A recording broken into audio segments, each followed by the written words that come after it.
Muito bem. Então, vamos dar início à nossa sessão. O meu nome é Gisele Almeida. Eu sou a representante de Educação e Comunidade do projeto Programming Historian. Parte do meu trabalho é a comunicação institucional do Programming Historian e a organização de eventos como esse, onde nós podemos discutir e refletir juntos sobre as humanidades digitais.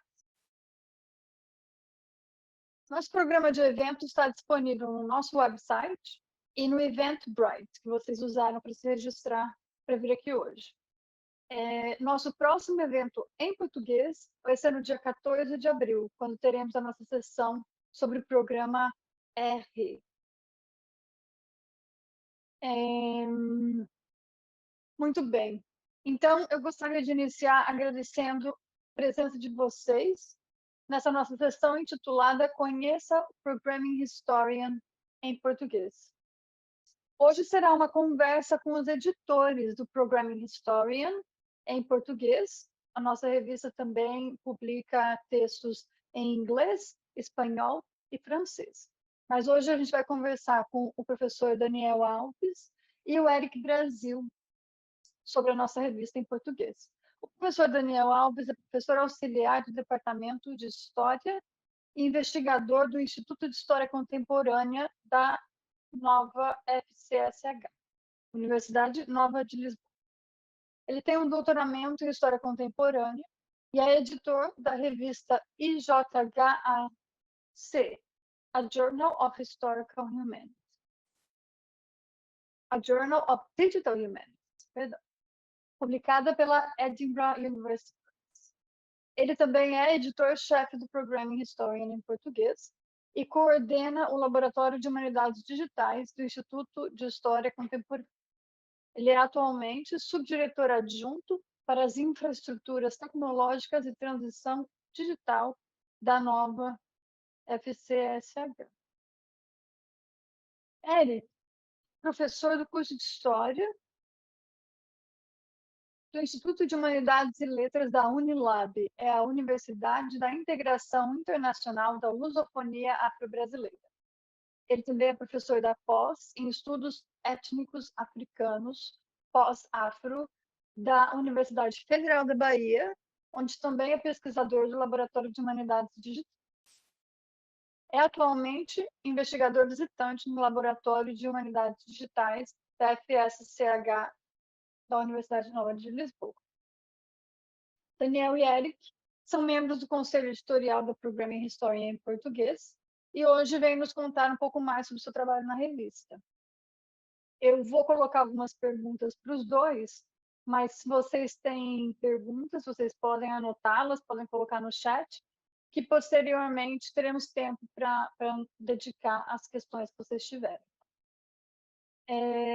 Bom, a minha pergunta vai para o Daniel, e a minha pergunta é sobre a própria revista. Daniel, o que é o Programming Historian e qual é o seu foco de publicação? Boa tarde, Gisele.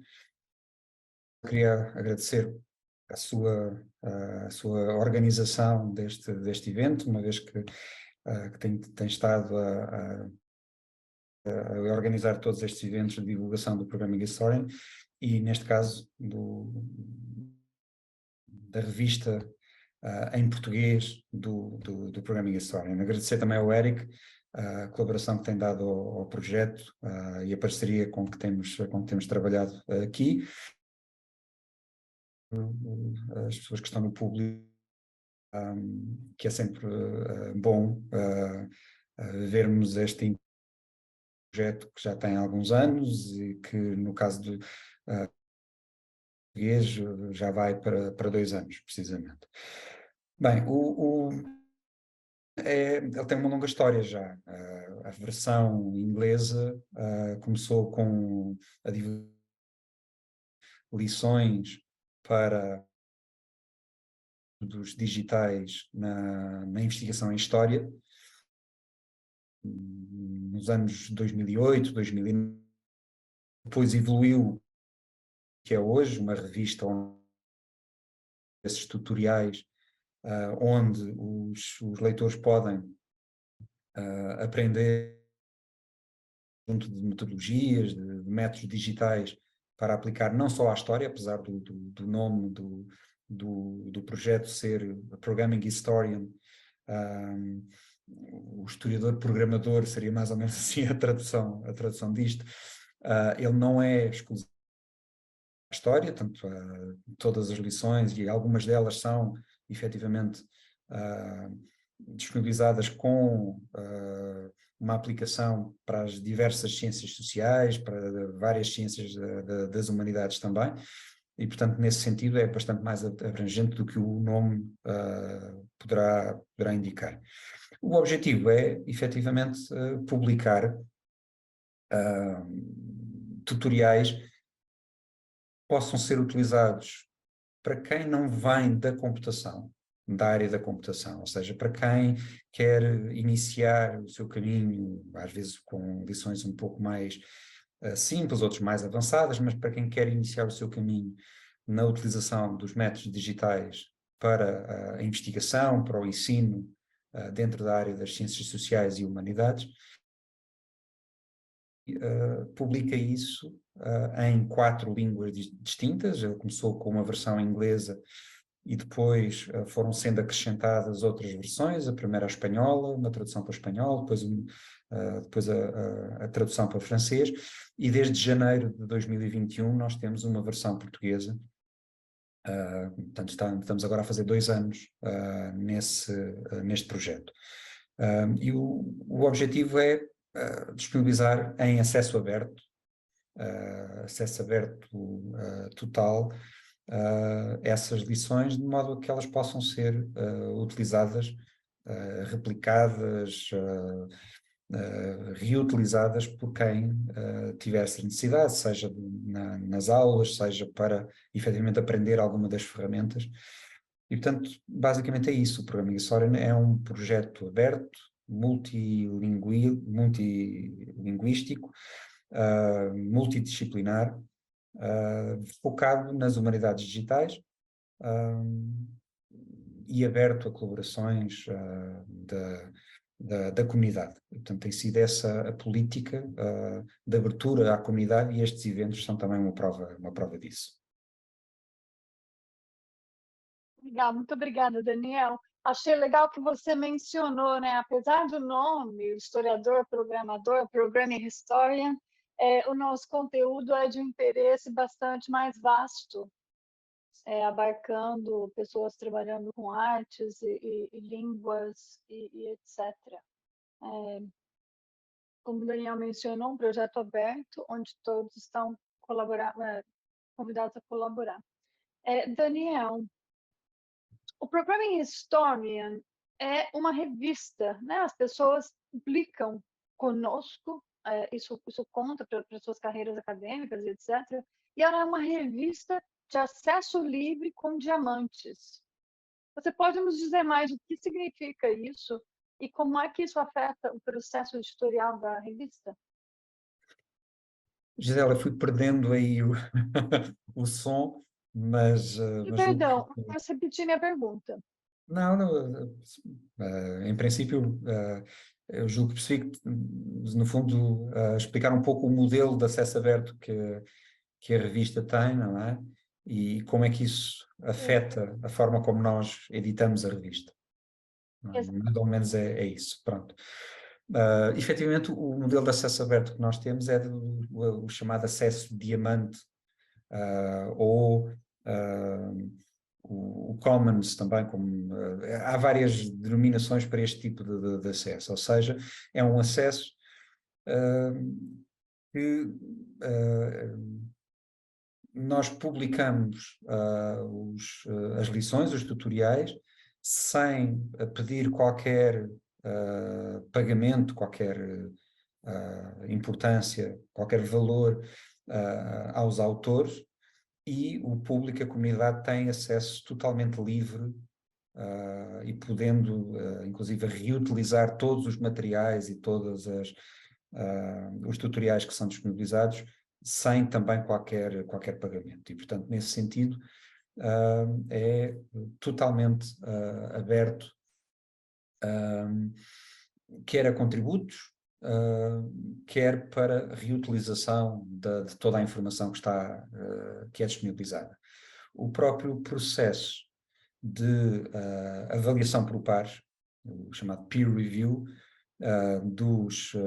desses tutoriais, uma vez que eles só são publicados depois de passarem por um processo, no fundo, de avaliação científica, de avaliação linguística, de avaliação até metodológica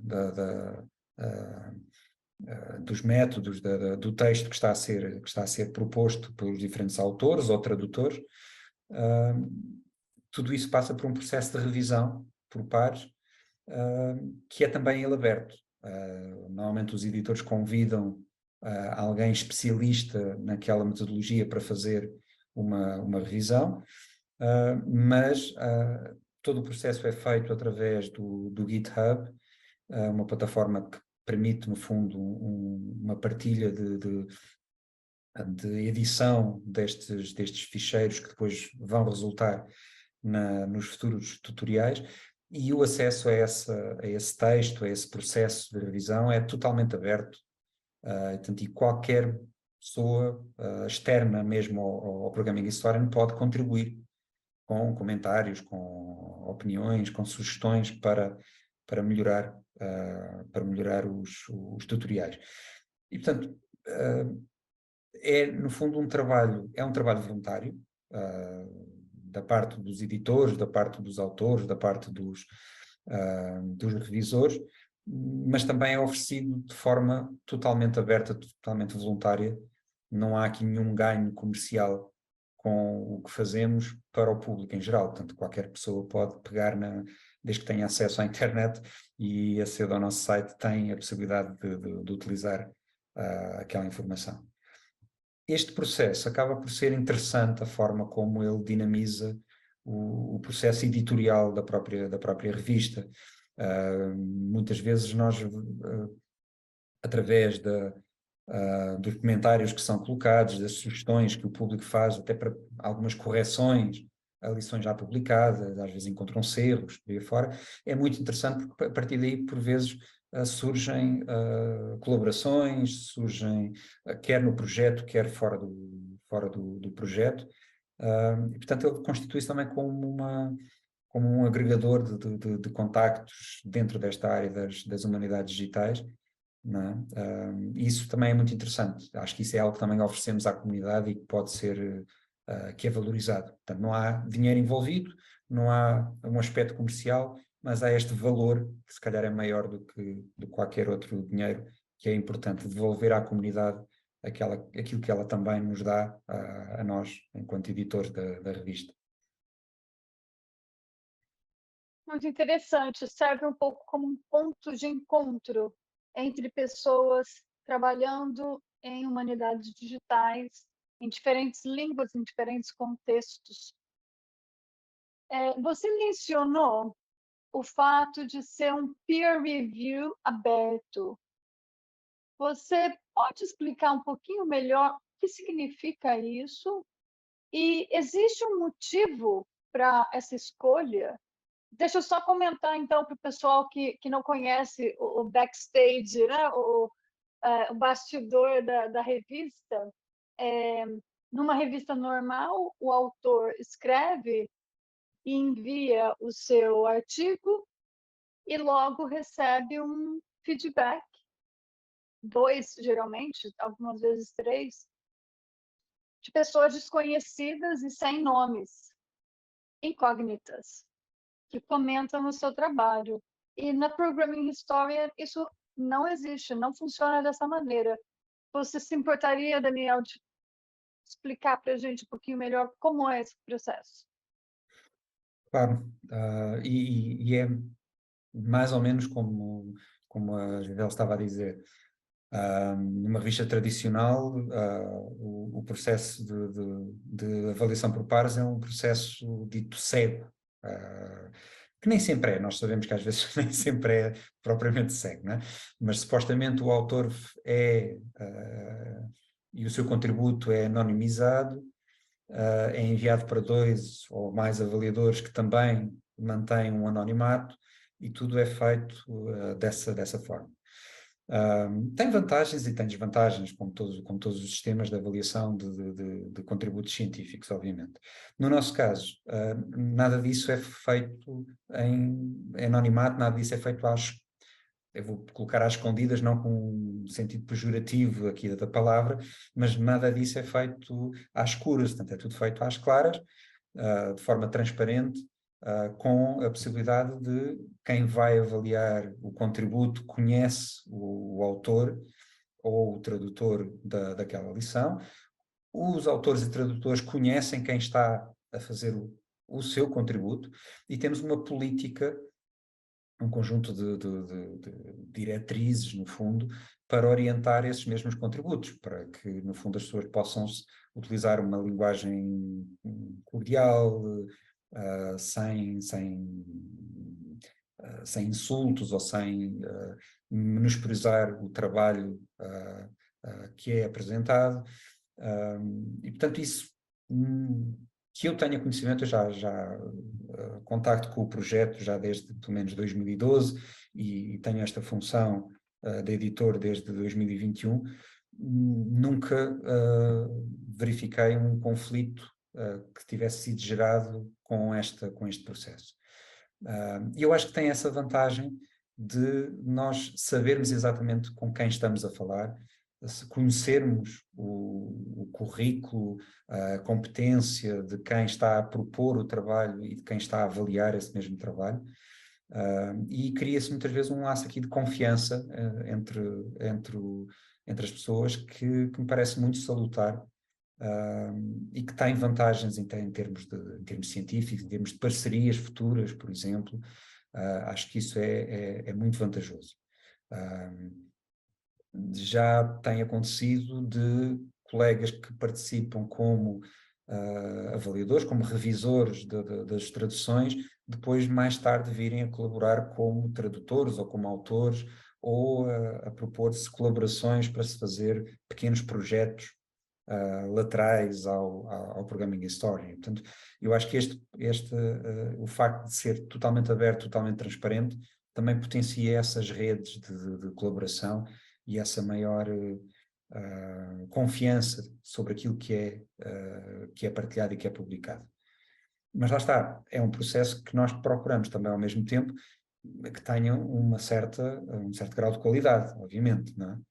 E, portanto, há um corpo editorial que é responsável por acompanhar o processo e por fazer os convites para quem consideram, no fundo, avaliadores capazes, competentes para fazer o trabalho, e ao mesmo tempo vão acompanhando e ajudando os autores ou tradutores a incorporar os comentários desses revisores. E, portanto, o processo, apesar de tudo, mantém uma ligação àquilo que é a forma tradicional de certificação científica das revistas da área. Portanto, há esse rigor também e apostar na qualidade daquilo que é publicado, mas mantendo esta abertura, esta transparência que me parece bastante salutar. Bacana. Eu acho que uma palavra que a gente pode adicionar a isso é o respeito, né? Ao fazer-se Também. tudo à vista, existe um respeito mútuo com relação ao autor, com relação ao revisor, mas é claro, aqueles que estiverem pensando em publicar conosco têm que saber que isso se dá à vista. Então, os comentários também estão à vista de todos. É algo que talvez leve um tempinho a se acostumar, mas isso transforma o passo de revisão mais numa conversa, uma troca de ideias, de opiniões, e assim se chega ao consenso para avançar no conhecimento. É realmente interessante, por isso que eu quis discutir mais profundamente esse tema. Daniel, caso alguém aqui na chamada tenha interesse, ou assistindo mais tarde no YouTube, tenha interesse em publicar conosco, você pode explicar quais são os passos que alguém interessado em publicar um tutorial sobre humanidades digitais deve seguir para que seu trabalho seja publicado no Programming Historian?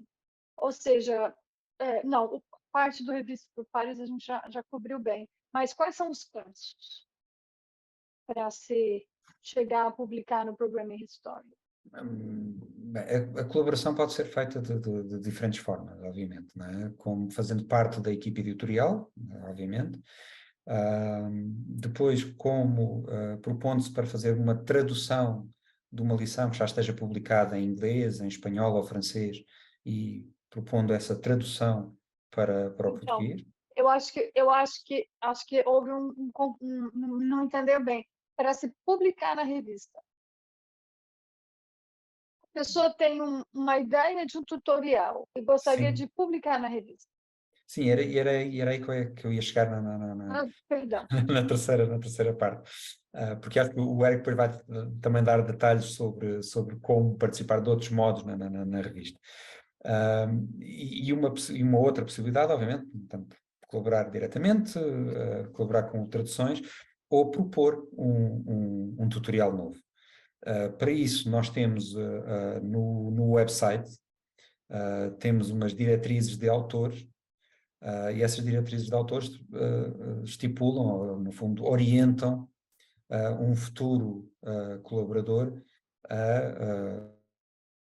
que dar.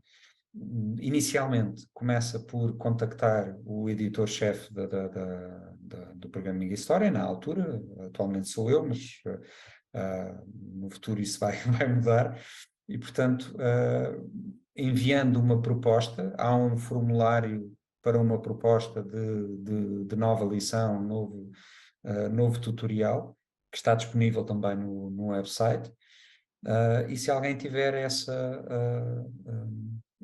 a Gisela inclusive colocou aí no chat precisamente o link para isso, e depois essa proposta é avaliada pelos editores e é dado feedback inicial e estipula-se um prazo para a entrega da lição, ou seja, a proposta é feita de forma muito sumária, com um conjunto de informação, metadados, digamos assim, sobre o que vai ser proposto, e depois, sendo aceita, ela vai sendo trabalhada pelo autor e num determinado prazo, 30 dias, 60 dias, o prazo que for estabelecido, é depois enviada para a revista. E a partir do momento em que é recebida essa proposta final, depois inicia-se com a atribuição de um editor que vai acompanhar o processo de revisão dessa lição.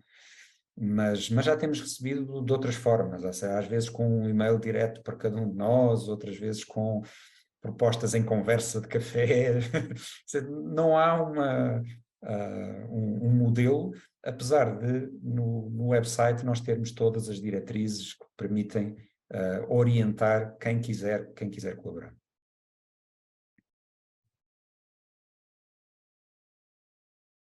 Daniel, corrija-me se eu estiver errada, mas ouvi dizer que teremos a nossa primeira lição original em português, traduzida ao inglês, você está sabendo? Nós atualmente o que temos disponível são 30 e poucas, eu devia saber exatamente o número, são 30 e poucas lições traduzidas de inglês, francês e espanhol, essencialmente inglês e espanhol, para português. Vamos publicar, provavelmente agora no mês de fevereiro, a primeira lição original em português, vai ser publicada agora em fevereiro. Acho que era isso que eu... O Eric tem aqui, eu vou comprometê-lo assim publicamente, vou fazer a maldade de comprometer publicamente, porque ele apresentou também uma proposta para a publicação de uma segunda lição original no programa de História em português. Julgo que a Gisele estava a falar é que uma dessas lições, ou seja, a lição que vai ser publicada agora em fevereiro, é provável, fica também disponível, digamos, para poder ser publicada depois noutras línguas, em inglês, francês e espanhol. E, portanto, acho que esse também é é um fator muito interessante deste projeto, é que nós traduzimos uns aos outros e com isso vamos enriquecendo também, porque a facilidade que depois alunos, investigadores, docentes têm de utilizar estes tutoriais que estão na sua própria língua é muito maior. Portanto, isso é uma vantagem. Fantástico. Muito obrigada, Daniel. Tenho certeza que a gente volta a conversar na sessão de perguntas daqui a um tempinho, mas agora eu gostaria de fazer uma pergunta para o Eric. Eric, o Daniel tocou um pouco nesse assunto, mas você pode falar um pouco mais sobre o papel dos editores no processo de publicação da revista? Sim, sim, claro. Primeiro, obrigado, como o Daniel falou, né, por organizar, por receber a gente aqui, fazer as perguntas, a gente conversando virtualmente, né? A gente ainda está nessa fase do virtual, e tomara que continue, porque assim todo mundo pode ver depois também, né?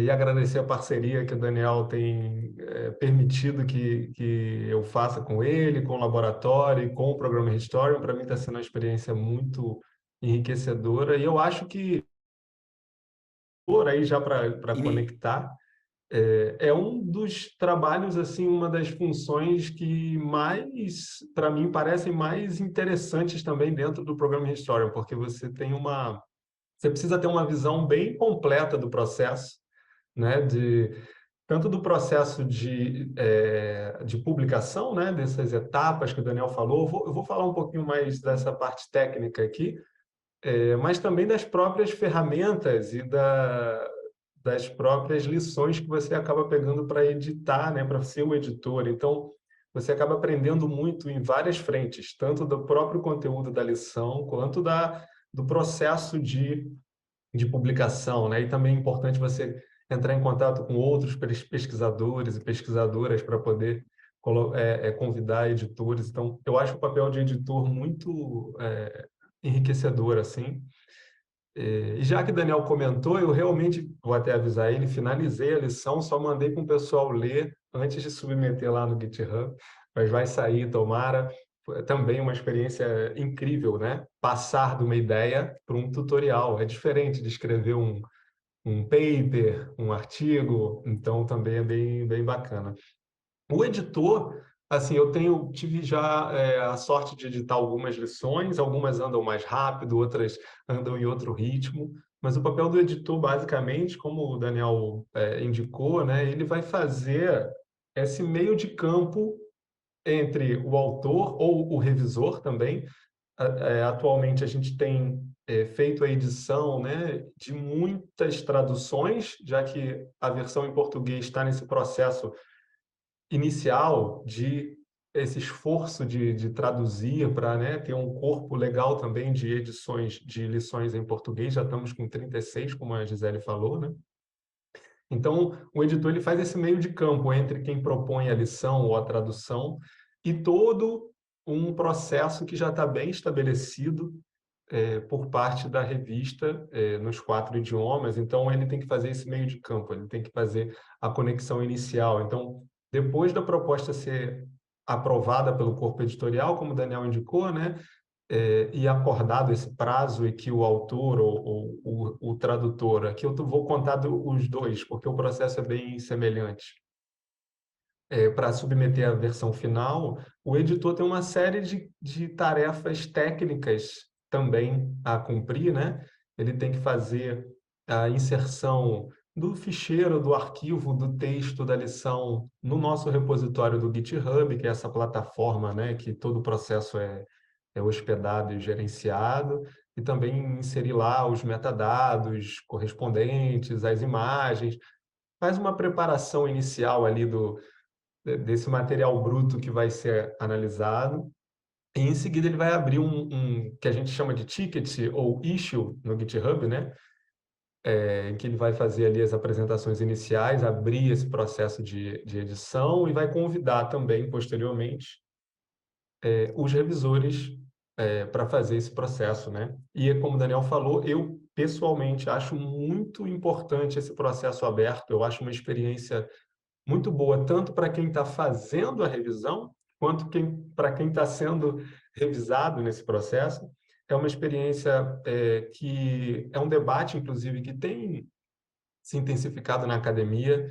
Eu, pessoalmente, sou muito a favor da gente avançar para uma revisão aberta, que não seja necessariamente cega, né, como a gente costuma ver nas revistas.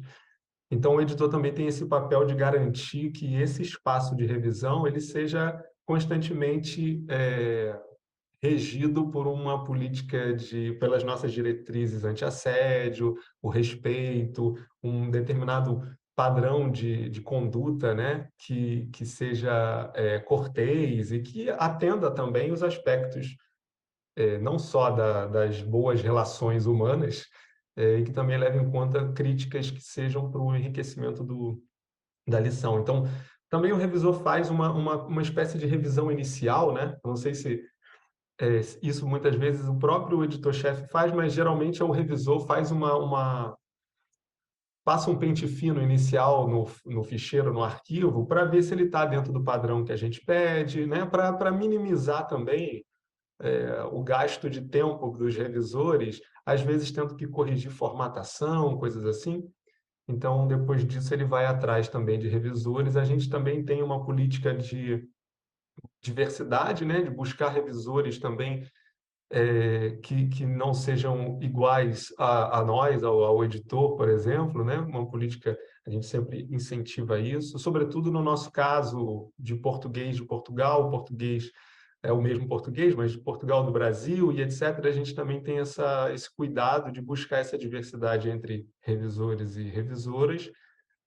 E aí, a partir daí, há o estabelecimento de um combinado do tempo para cada revisor postar seus comentários, e esses comentários são inseridos publicamente nesse espaço do GitHub, e que vai, a partir dali, se estabelecer uma cadeia de comentários mesmo.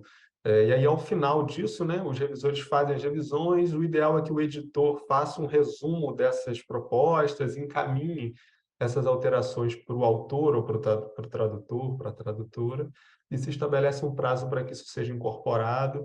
E também, no final, depois desse processo, né, o revisor tem que comunicar ao editor-chefe, entrar em contato e fazer esse caminho agora, recomendando a publicação.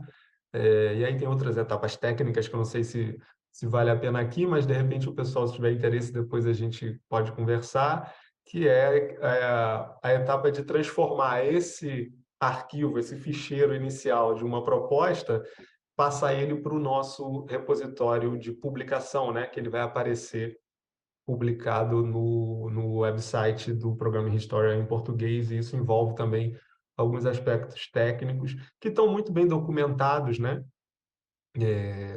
Nós temos um wiki, nós temos a página do website com as diretrizes, com o processamento, com as questões técnicas para os editores, para o editor-chefe. Então, eu também acho muito legal a gente destacar esse ponto de como que o programa em história já tem uma história, né, de desenvolvimento, então os processos andam muito bem documentados. Então, mesmo a gente que entra depois, a gente consegue compreender e se inserir nesse processo sem muito sofrimento. Claro que tem uma curva de aprendizado para quem nunca usou o GitHub, você vai ter que fazer uma conta, né, acessar, trabalhar por ali, mas eu acho que ele está muito bem documentado, e isso facilita bastante assim o processo. Eric, a Renata perguntou para a gente onde que ela poderia visualizar isso. E eu gostaria, se você não se importa, eu vou compartilhar a minha tela Uhum. para que a gente faça essa demonstração. Então, ok, vocês estão vendo a minha tela, né? De repente você pode me guiar, porque na verdade eu não sei exatamente onde fica. Eu vou mostrar para o pessoal. Então, esse aqui é o Programming Historian dentro do GitHub, né? github.com/Programming Historian, que está o projeto todo. Tem partes abertas ao público e tem partes só para quem é parte da nossa equipe.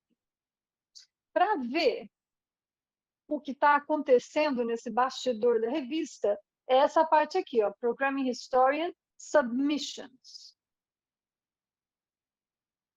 E aí, aqui, me corrija, por favor, se eu estiver errado, porque eu não trabalho nesse lado da revista. Mas eu vi aqui que a gente tem, ó, inglês, espanhol, francês e aqui o português.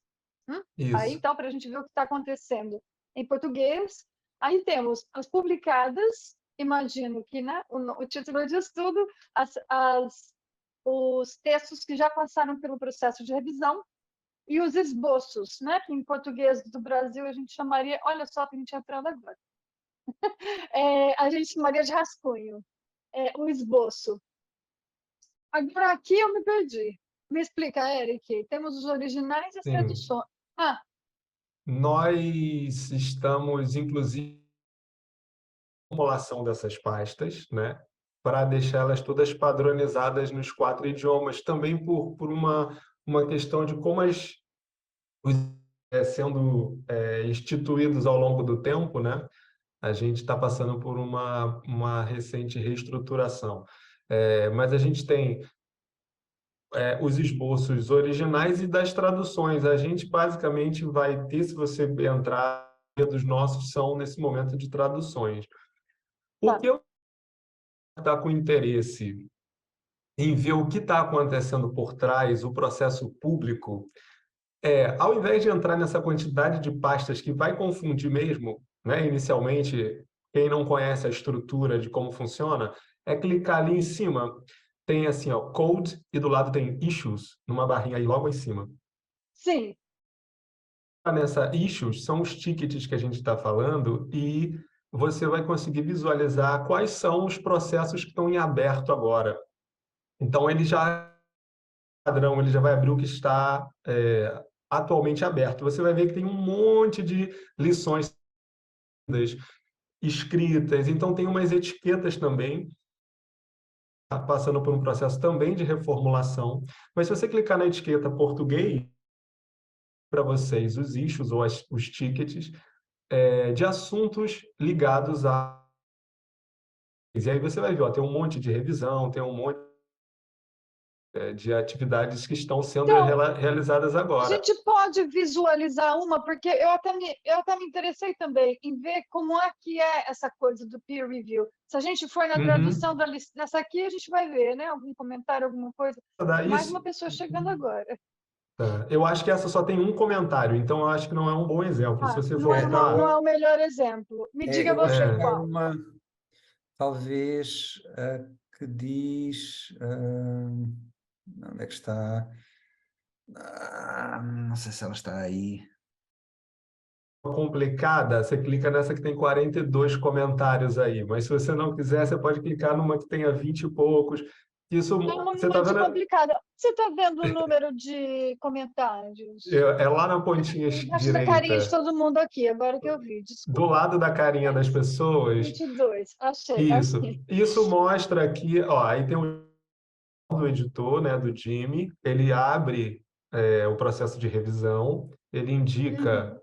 Uhum. Se você olhar na aba da direita, na coluna da direita lá, tem as pessoas que estão responsáveis, né? Então tem o Jimmy, o autor, 2 revisores, o autor da tradução, perdão, algumas etiquetas, e aí você tem os comentários do processo, onde está a lição original, onde está o artigo, o ficheiro da edição da lição traduzida, e aí a gente tem, né, que começa muitas vezes ainda buscando revisões, indicando pessoas que podem fazer, e esse daí que você chegou agora é um processo que é um modelo que eu também gosto de fazer, que é com esse checklist aí do lado, que o autor pode ir marcando o que já fez, né?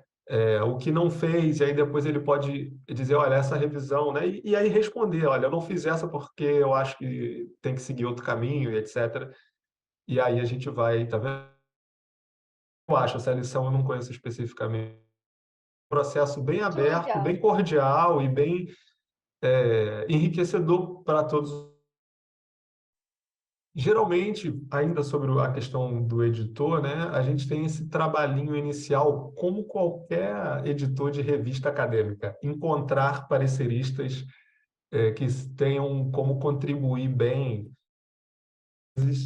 isso dá um trabalho, porque a gente precisa de pessoas que falem português, nesse caso, e é ideal também que consiga ler a língua original, porque a gente está falando de traduções, então também os revisores acabam contribuindo no próprio aspecto da tradução mesmo, e o conhecimento, né, ou pelo menos uma noção geral. Então, às vezes, dá trabalho achar revisores para lições específicas, mas a gente tem conseguido, né?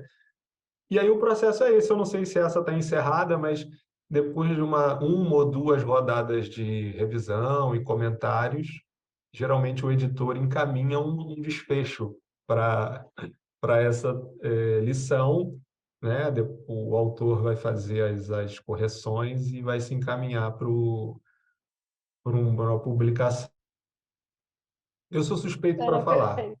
porque eu acho esse encaminhamento aberto muito bom, e eu também gosto muito do aspecto do registro do procedimento que o GitHub possibilita para a gente, né? Porque como o GitHub funciona utilizando um sistema de controle de versões, que é o Git ali por trás, todas as mudanças que são feitas são controladas, registradas, e podem ser recuperadas, acessadas. Então, não há aquele, eu fiz uma besteira, apaguei um arquivo que não podia apagar. A gente consegue voltar para um ponto, essa questão. A gente faz muito isso quando vai publicar, né? Colocar os arquivos, a gente confere se está tudo certinho, mas a gente consegue reverter também quando comete erros ou decide mudar o processo, né? Eu iniciei meu trabalho aqui no Programming Historian há alguns meses e eu confesso que eu ainda estou aprendendo o GitHub, mas parece sim ser bom. Eric, talvez a gente possa encaminhar para uma próxima questão, que o que eu gostaria de explorar com você é o que são as publicações que a gente publica. São esses tutoriais. Então, é algo um pouco diferente, né? Um artigo acadêmico, acho que todo mundo entende melhor ou conhece melhor, mas o tutorial, da onde vêm esses tutoriais? E como que as pessoas compõem esse tutorial? Eu gostaria de saber que você tem um em vias de publicação, então talvez você possa comentar um pouco desse processo de formação de um tutorial. Sim, sim. Calma, em vias de submissão para. Mas verdade. Eu vou falar essa parte muito a partir de uma percepção geral minha. Acho que Daniel ou também depois falar se ele tem alguma visão diferente, mas me parece que os nossos tutoriais, no geral, eles são muito variados da onde eles partem.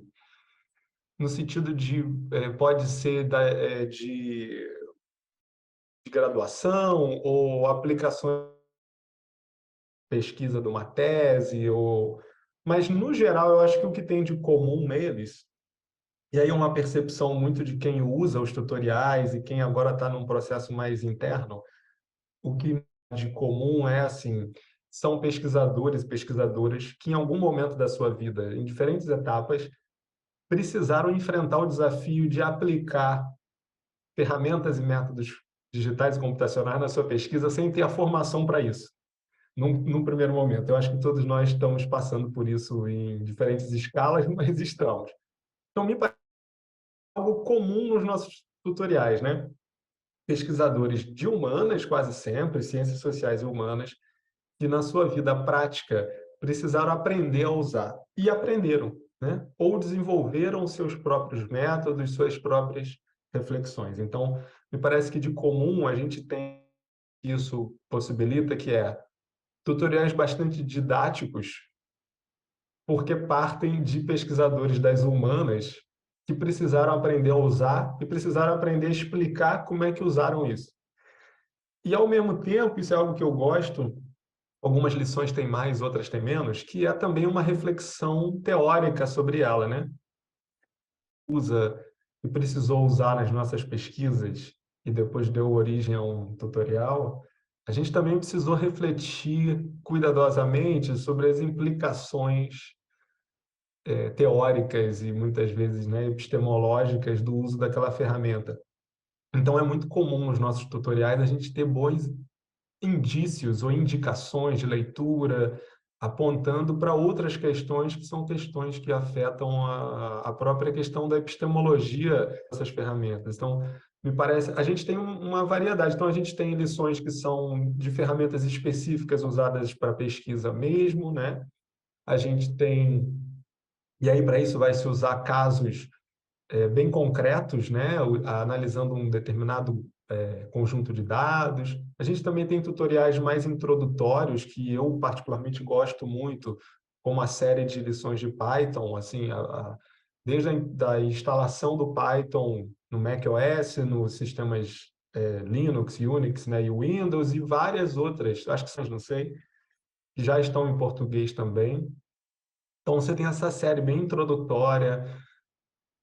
Tem uma outra que eu sempre cito e gosto muito, uma lição do James Baker sobre preservar dados de pesquisa, que também é uma lição bem básica e introdutória, que eu acho que ela serve para um início, assim, ó. Primeira coisa, como que a gente preserva e organiza tudo que a gente junta no nosso computador, então eu acho que também tem esse ponto. E a gente tem algumas séries especiais, né, como essa agora do National Archives da Inglaterra, do Reino Unido, está saindo algumas lições, então é uma coisa mais direcionada, mas eu acho que no geral ela tem esse caráter. Mas essa é a minha impressão, assim, de usuário e um editor mais recente, sei lá, 1 ano e pouco, 2 anos.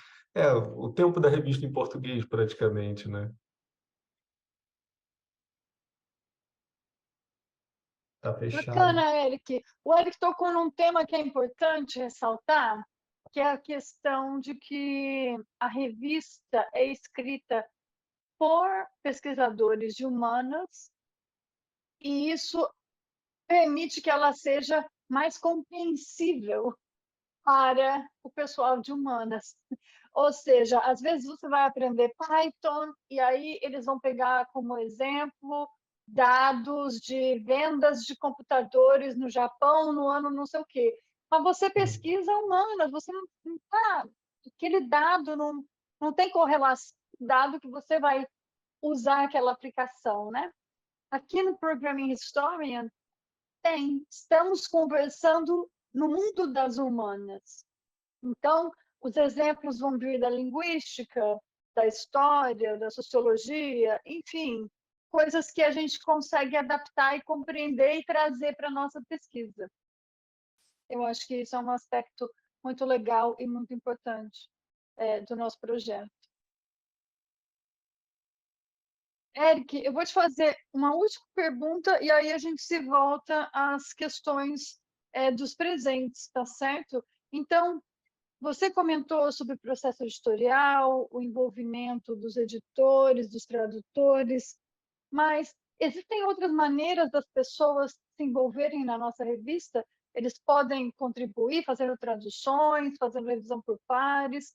Como que as pessoas podem passar a contribuir ao Programming Historian? E eu vou acoplar a essa pergunta uma primeira pergunta do público, que foi o Francisco que perguntou quantos contribuidores ativos trabalham hoje para a revista na versão em português. Bom, essa segunda aí, eu vou abrir o GitHub aqui para dar uma olhada. Mas de cabeça, não sei. Mas eu acho que eu mesmo, quando vi, sempre tutorial, né?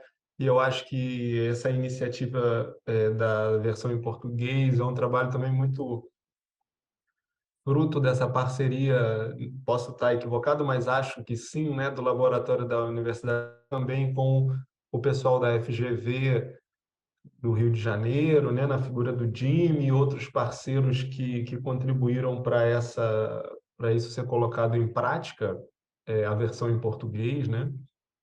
Ainda um campo de crescimento muito grande. Então, acho que tem muitas possibilidades de contribuir, né? Seja o simples fato de usar e compartilhar e eu acho que essa já é uma forma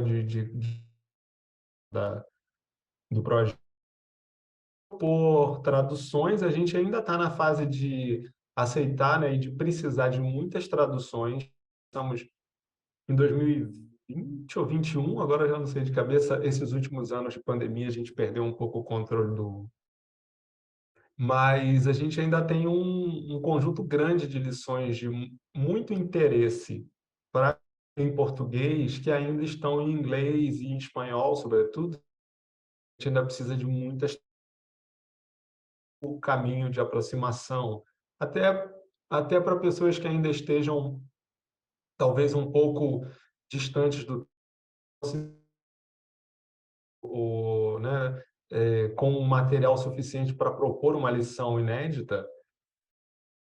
Legal. Se as pessoas têm já um conhecimento mais específico que utilizem, a gente também está sempre precisando de revisores, né? E é um processo de revisão, não é, Daniel? A gente sempre está precisando encontrar pessoas interessadas com o tempo, porque muita gente tem interesse, tem capacidade, mas a gente também carregar alguns editores, revisores, né, nesse processo, então o ideal é que a gente amplie isso, então acho que estamos sempre precisando de editores, e no final propor lições também, né? Seria ainda é uma para a gente as lições inéditas. Eu acho que o primeiro passo seria no que já tem em inglês e espanhol, falar assim, nossa, eu uso essa ferramenta e ninguém falou disso ainda aqui, como assim? Uma olhadinha lá também nas issues, nos tickets do GitHub, para ver se já não está em processo de elaboração, mas eu acho que a primeira coisa é assim, ó, se criem uma conta no GitHub, e sigam a organização do programa Restore, né? Eu acho que me parece diálogo via Mastodon para tirar dúvidas, né? É uma comunidade bastante ativa, acho que isso a gente aprendeu também muito com as comunidades de desenvolvedores da ciência aberta, que é importante ser colaborativo e inclusivo, então eu acho que é por aí. Quantos estão colaborando nesse momento? Não sei se o Daniel tem isso na cabeça, mas Eu coloquei uns números assim redondos no chat. Editores somos 8, 5 editores e 3 editoras atualmente.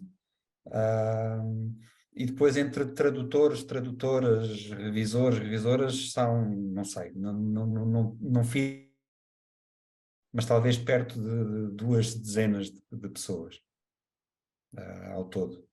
É um número que varia, quer dizer, por vezes temos uma edição por 2, podemos ter 2 revisores, acho que já houve lições em que tivemos 3, portanto depende um pouco, não é? Uma das lições, a primeira lição que vai ser publicada agora em português, teve 2 revisoras, e um editor associado a, a, a todo o processo. Portanto, temos 5 pessoas envolvidas no processo de uma publicação, de uma lição. Ela está muito próximo de ser publicada. Julgo que na próxima semana já poderá iniciar o processo de publicação. e só um dado bruto assim lá do repositório de submissões são de janeiro de 2016 a janeiro de 2023 são quase 150 pessoas que contribuíram nesse repositório no geral, que fizeram commits, né, que enviaram alterações a esse repositório. Em terceiro lugar é Daniel Alves aí na lista de commits por conta da implementação da revista em português, né? Sim, sim, sim. Mas mais por isso do que por submissão de artigos originais que ainda não fiz nenhuma. Por vergonha minha, mas ainda não Um fiz. membro, um membro muito ativo da nossa comunidade.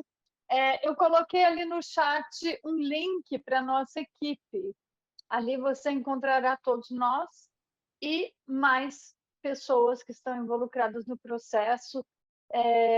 Também a Joana, que está aqui conosco, mas sem a câmera, não sei se ela está nos ouvindo, se quiser dar um oi, pode aparecer, Joana. Pessoal, estamos abertos a questões. Que é Joana? Joana, você gostaria de Olá, boa tarde. adicionar alguma coisa ao que foi discutido? A Joana é uma das editoras do Programming History em português. Olá. Não, para já não. Tem sido realmente um gosto colaborar com o Programming Historian e eu acho que todos nós temos aprendido muito, não só a mexer no GitHub, mas também com as próprias lições que acabamos por editar ou mesmo por ajudar a traduzir ou por fazer a própria revisão. Portanto, é sempre uma aprendizagem constante. Legal. A Joana tem participado também de eventos conosco e proximamente a gente vai organizar mais um sobre como utilizar o Programming Historian em sala de aula, ou seja, mais voltado a professores. A Joana já participou de um debate sobre isso em inglês e proximamente pensamos em fazer o mesmo em português. Obrigada, Joana. Pessoal, alguém que esteja nos ouvindo agora, que tiver questões, que quiser colocar alguma coisa para os editores. Enquanto não aparecem questões, eu quero mostrar mais uma coisa do nosso website. Talvez eu precise novamente da ajuda dos editores, mas deixa eu compartilhar. Eu quero mostrar para vocês como saber quais temas já foram discutidos ou não, ou como saber o que contribuir, né? Eu acho que é algo difícil de saber se você não conhece a revista. Opa, se eu não compartilhar, ninguém vai ver. Peraí. Aqui. Share. Aqui está a equipe do projeto que eu mencionei. Português está lá embaixo. Espanhol, francês, português, aqui. Pessoal no Rio de Janeiro, o Daniel, o Eric, etc. Aqui a Joana. Aqui vocês têm um e-mail também, podem entrar em contato com as pessoas, porque eu... mas não era isso que eu queria mostrar. Eu queria mostrar isso de como saber o que está sendo desenvolvido, né? Bom, questão dos temas que já foram publicados, isso é fácil. Você vem aqui nas lições e pode ver que foi publicado, né? Em português temos 36, mas se você fizer o mesmo em inglês, estamos próximos do número 100, estamos a 97 lições. Então, ali você vai ter uma visão mais ampla do que já foi discutido na revista, né? O fato de algo ter sido discutido não significa que não pode ser discutido novamente. Só que se existe ali um processo X, não sei, eu não sou boa disso, mas fazer um gráfico com o R, se isso já foi publicado, é pouco provável que haja interesse em publicar fazer um gráfico com R.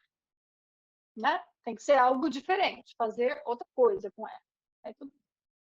Mas me corrijam os editores, por favor, que sabem melhor que eu sobre esse assunto. Não, está correto, está correto. Eric ou Daniel, me ajudam a chegar. Onde está aquela página onde a pessoa pode ver os temas, além desse, né? Esse aqui é o que já foi publicado. Mas existe um lugar onde a pessoa... Eu acho que é aqui, ó. Contribuir, diretrizes para autores, eu acho que é aqui. Escrever e formatar uma nova lição, mas aí escrever para o público, não, escrever para o público. Então aqui vocês estão vendo que são as diretrizes, né? Você está dizendo aquela planilha que ela tá, eu sei Porque onde está em eu... andamento, para a pessoa não Bom, duplicar, sabe? Porque às vezes a pessoa não sabe que a gente já está analisando, mas eu não sei se eu estou no lugar certo, Eric. se você voltar lá para o começo, eu acho que é aí mesmo, lá no início dessa página. Daquela página, perdão. Aquela página era de diretrizes para autor. Isso. Então, logo na etapa 1. No início, Na etapa 1, propor uma nova lição. Eu não sei porquê, mas eu não estou enxergando o meu... É um link Mas, chamado minimizar vocês, que eu não estou concordância. Você não está. É esse link da Contribuir. concordância. Diretriz para Autores. autores. Autores, isso. Na etapa 1, propor uma nova lição. Ok. E E aí tem logo aí no segundo parágrafo, tem lições em desenvolvimento. Perfeito, muito obrigada, Daniel. Aqui, ó, para ter uma ideia do que publicamos, consulte as lições publicadas, que eu já mostrei para vocês, leia as orientações para os revisores ou navegue pelas lições em desenvolvimento. Era isso que eu queria mostrar para vocês. Ah, tá. Ele conecta aquela página que a gente já olhou, Mas que tem uma outra, está tem um acontecendo outro no link. bastidor em português. Gisela, logo embaixo. tem um outro link logo abaixo, que tem uma tabela de concordâncias, Essa. Aí, concordância de lições, pronto. É essa. e aqui nós podemos Era ver isso aqui. que já Era isso está aqui que eu estava interessada, traduzido, Daniel. o que falta traduzir, o que está publicado já em cada uma das línguas, e aquilo que nós podemos ir contribuir, ou aquilo que já está em andamento. Tudo o que tem links significa o que já foi publicado ou que está a ser Perfeito. em processo de E publicação. aqui, inglês, espanhol, francês e português. Aqui, Isso perfeito. mesmo. Era exatamente isso. Ó. Então, a gente já sabe. O que tem o link significa que já está publicado. Isso. Não tem o link, significa o quê? Ou não está, portanto, não está publicado, não é? Mas pode já estar a ser traduzido. E aí temos que consultar aquele link acima que diz em Aquele desenvolvimento. outro, esse. Isso, as traduções. Perfeito. Isso mesmo. Perfeito. Então, aqui vocês têm uma visão global da revista, em todas as línguas, quais são os temas. Eu acho que aqui é um lugar bom, que está tudo em português, ó. Então, você, mesmo que ainda não tenha sido traduzido ao português, você sabe o que já foi publicado em outras línguas. Aí a gente já, né, teria um interesse menor no que já foi publicado. Isso é claro, né? Toda revista é assim. Posso parar? Posso parar? Ok. Bom, não surgiram novas questões para a gente. Vou dar mais um minutinho. Se alguém gostaria de fazer uma questão para os nossos editores, como colaborar, Tem como... uma coisa, desculpa, Gisele, que eu acho que é algo que a gente tem interesse no geral, né? Que são lições e reflexões de aplicação de métodos, de ferramentas para conjuntos de dados em língua portuguesa, né? Muitos dos nossos exemplos das traduções, sobretudo, né, são exemplos de conjuntos de dados em inglês ou na língua que foi produzido o tutorial. Então, mesmo a gente tem várias possibilidades de uso de ferramentas semelhantes, né? Mas eu acho que seria interessante a gente também ter esse volume maior de produção com dados em língua portuguesa, né? Porque isso possibilitaria reflexões também sobre as próprias humanidades digitais, os métodos, etc., numa perspectiva multilinguística, né? Que é algo que também tem sido muito debatido nas humanidades digitais em geral, e o risco que a gente corre de ficar, às vezes, só com exemplos em inglês, né? Então, seria interessante também quem já usa, quem já desenvolve, a propor lições que usem esses métodos, né? Se eu te entendi bem, você está dizendo para quem quer publicar conosco que utilize dados em português. Isso. E mesmo para quem quer traduzir, a gente tem casos assim, né? No momento de fazer a tradução, alguns tradutores utilizaram exemplos, ao invés de usar um exemplo de uma peça de Shakespeare para fazer uma análise, não sei, né, semântica, etc., usou uma obra de um poeta brasileiro, ou português, ou Machado de Assis, né? Isso a gente já tem lições nesse caminho. Então, eu acho que isso também é interessante. Porque aí a gente... Pelo menos acho que temos uma ou duas em R onde isso é feito. Com adaptação para a literatura de língua portuguesa, de análises feitas com base na linguagem R. Julgo que acho que são esses. Eu acho que aquela da lição sobre codificação em TEI, eu acho que também Também. fez essa mudança do exemplo para um exemplo em português. Então, eu acho que, além da lição original, também tem essa possibilidade de uma reformulação na tradução para um exemplo que caiba mais para o português, né? Bacana, muito legal. Chegou uma questão para a gente. O Reinaldo pergunta: as publicações são parecidas com as revistas acadêmicas, quando se publica, por exemplo, um dossiê com vários artigos? Nós, se calhar o exemplo que o Eric deu há pouco, daquela série sobre Python, pode ser algo parecido com isso, não é? No fundo, são um conjunto de lições todas sobre o mesmo tema e que permitem um desenvolvimento das competências dos leitores, desde o processo de instalação do software até à utilização mais avançada. Neste caso, a parceria com os arquivos nacionais da Grã-Bretanha também constitui um dossiê específico, que foi a aplicação de metodologias avançadas ao tratamento de grandes volumes de dados. O objetivo era esse, era tratar Big Data com as ferramentas digitais. E foi lançada uma call, portanto, uma chamada para contributos para novos tutoriais, e foram selecionados, julgo que 2 ou 3 tutoriais em inglês, mais 2 em espanhol, 2 em francês e 1 em português. Se a contabilidade não é essa, é mais ou menos assim. E esse forma um dossiê.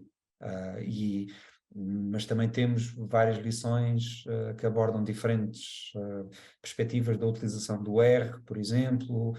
Temos um conjunto de lições relacionadas com o Omeka, temos outras lições relacionadas com softwares de análise geográfica, de análise espacial. São vários, portanto, eles podem ser reunidos, não são dossiês na origem, mas podem ser reunidas assim, sim.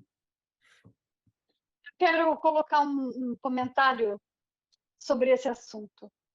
A minha resposta sobre se oferecemos dossiê ou somos como uma revista normal é não. Por quê? O nosso website não está... Quando a gente chega no website de uma revista, você sempre tem o índice, o número X, os artigos que compõem aquele número, outra data, o número da revista, os artigos que compõem aquele número. No nosso website, você não encontrará isso. Se você for no DOAJ, né? O DOAJ, que reúne os periódicos abertos, ali você encontra o Programming Historian organizado dessa maneira, digamos, tradicional, clássica. Mas no nosso website, não. Por quê? Somos uma revista, publicamos, né, no formato revista, porém oferecemos o nosso conteúdo de uma maneira mais dinâmica. E é por isso que o Daniel está dizendo que você pode chegar no nosso website e compor um dossiê. Você pode. Você copia os links, você pega tudo que tem a ver com Python e é algo assim que você cria. Isso não existe na página, apesar da página oferecer essa possibilidade que você pode clicar nas ferramentas. Se vocês quiserem, eu posso mostrar como isso é. Mas é bem simples. Você chega ali na parte de lições e seleciona o tema que você está interessado, o programa que você está interessado, e vai formar um dossiê, digamos assim. Você clica em outra ferramenta e vai formar outro dossiê, digamos assim. Então, é algo mais, digamos assim, que se atualiza com as novas publicações, evidentemente. Então, se daqui a uma semana a gente tiver uma nova publicação sobre aquele tema, vai aparecer no seu dossiê, digamos assim. Mas não... Eu pessoalmente, desculpa, achei que você tinha... Não, pode falar. Eu gosto muito daquelas categorias. Eu não sei se você vai mostrar, se tem tempo, enfim, mas essas categorias que formam, não são os dossiês, mas elas têm alguns dos metadados que a gente coloca, é essa designação de que categoria essa lição se encontra. E essas categorias, elas aparecem ali no início das lições, quando você vai buscar por lições. Então, a gente tem ali, deixa eu colar, né? Tem 1, 2, 3, 4, 5 categorias maiores, né? Obter, transformar, analisar, apresentar e preservar. E aí você pode fazer a seleção por ali, ou também por temas mais específicos dali, né? Python, gestão de dados, manipulação de dados, leitura distante, instalação, link open data, cartografia, web scraping, publicação digital e R. Então, assim, não são dossiês mesmo, como a Gisele falou,